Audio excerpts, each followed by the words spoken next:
talk about something that's not really a problem, more than an annoyance. And I didn't like to be annoyed hauling a shop vac upstairs to the machine shop on the second floor. So I came up with a solution and put in sort of a central vacuum system. The way it's done is over here. We have it in the corner, running upstairs. That's done with 2 3/8 PVC pipe, and we've got the short elbows and a sweep elbow. The sweep elbow you don't need, you just wasted $1. So I realized I didn't want that and went to the regular elbows here. Took a total of 4 elbows, one here, one up in the corner, one in the ceiling, and one across to the machine shop. The rest of it required that we got a couple of reducer ends, and because I'm using a large Craftsman shop vac, I had to actually turn down this end to fit the inside of the vacuum hose. That was done on the Shoreline lathe. By the way, it looks like silly string when you turn down PVC. It's kind of weird. Worked to turn it down real well over the carbide tip though. I also turned down the end a little smaller so I could take a cap, which we glued in a piece of the regular 2 3/8 pipe to make our cap for it. Don't want mice, we're not using it. And you just plug the cap on the end. So that works really good. And the larger size necessary for the vacuum hose was left on there also. So we put the vacuum there. Now you say, well, we got a shop vac, but it's downstairs and we're upstairs. But there's a solution to that.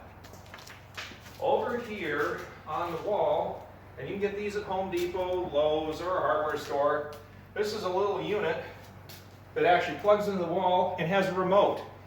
So we use a remote like you do for your car to turn the shop vac on. It's down here where we can just go around the corner and dump it, and it turns the vacuum on upstairs in the machine shop. So we'll go upstairs and take a little walk up there and let you see the other end of the system. All right, we've gone upstairs, we're in the machine shop. Background noise is the machine we've got running, but we're going to tell you about the opposite end of the vacuum system. We've got it located coming in underneath our laser cutter, and what we found was when you go over to Home Depot, you can buy a rigid vacuum hose that happens to fit perfectly, unlike the Craftsman hose, on the opposite end of the vacuum system. So I didn't have to do anything to cut this in, so we've got the reducer on the end of the pipe coming out of the wall, put the vacuum hose on it, got an attachment for it, and so we've got a 10-foot vacuum hose.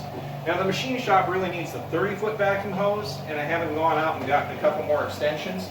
And our camera person is going to show underneath where it's just hooked into the wall, back here under the laser cutter, and we just store the hose underneath the laser cutter. It makes a perfect spot for it. And the neat thing is all we have to do to use this, as we told you downstairs, was grab the remote. So you got a little remote like this, and we can press on, and we have vacuum. And you can just press off, and you have the vacuum off. So now you don't have to carry anything upstairs, anything downstairs. You can use a vacuum. Now that's a slick, easy way to do a setup for this. In total thing, even including the vacuum hose, well under $100 to put the vacuum into the shop on the second floor. So I suppose it's a neat little tip on how to do it for not much money.